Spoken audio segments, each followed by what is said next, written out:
नमस्कार, आपण पाहत आहात बहुजन हिताय न्यूज, जनसामान्यांचा बुलंद आवाज। त्यातील हा पवित्र महिना आणि या पवित्र महिन्यामध्ये हिंदू प्रत्येक सण उत्सव या महिन्यात साजरे होतात आणि त्याला धरूनच हिंदूंच्या सर्व शुभ उपक्रमाचं उद्घाटन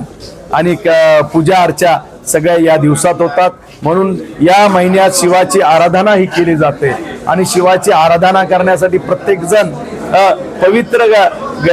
जलाने शिवाचे आराधना करत असतो, शिवाचे अभिषेक करत असतो आणि त्यामुळेच या शहरात सुद्धा बऱ्याच जण आपल्या आपले स्वतंत्र हिंदू संघटना आपापल्या पद्धतीने कावड यात्रा घेऊन पवित्र जल घेऊन शिवाची आराधना करून शिवाचा अभिषेक करत असतात आणि त्यामुळेच या सगळ्या कावड यात्रेचं एकत्रीकरण व्हावं या भूमिकेतून मोठी कावड यात्रा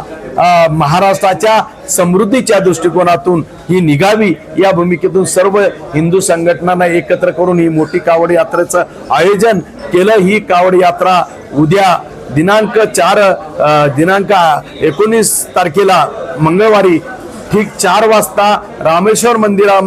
सुरेवाडी जाधववाडी येथील रामेश्वर महादेव मंदिरापासून सुरुवात होऊन टीव्ही सेंटर येथे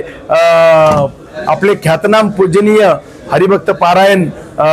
रामगिरी महाराज यांच्या हस्ते त्याची पूजा होईल कावड यात्रेची। तिथून कावड यात्रेला सुरू होईल प्रमुख आकर्षण म्हणजे ही कावड यात्रा जवळपास 8 ते 10 हजार युवक आणि महिलांची असेल आणि त्यामुळे एवढी मोठी कावड यात्रा ही पहिलीच कावड यात्रा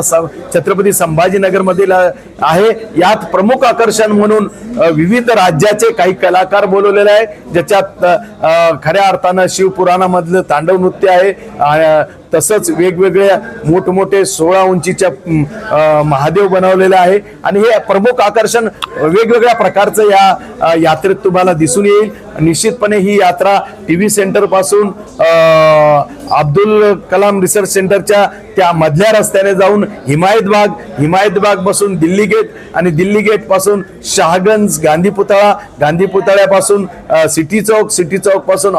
गुलमंडी आणि गुलमंडी पासून औरंगपुरा मार्गे खडकेश्वरच्या महादेव मंदिरात या पवित्र जलाने त्यांचं पूजन अभिषेक महादेवाचं होईल आणि तिथं या यात्रेचा समारोप होईल।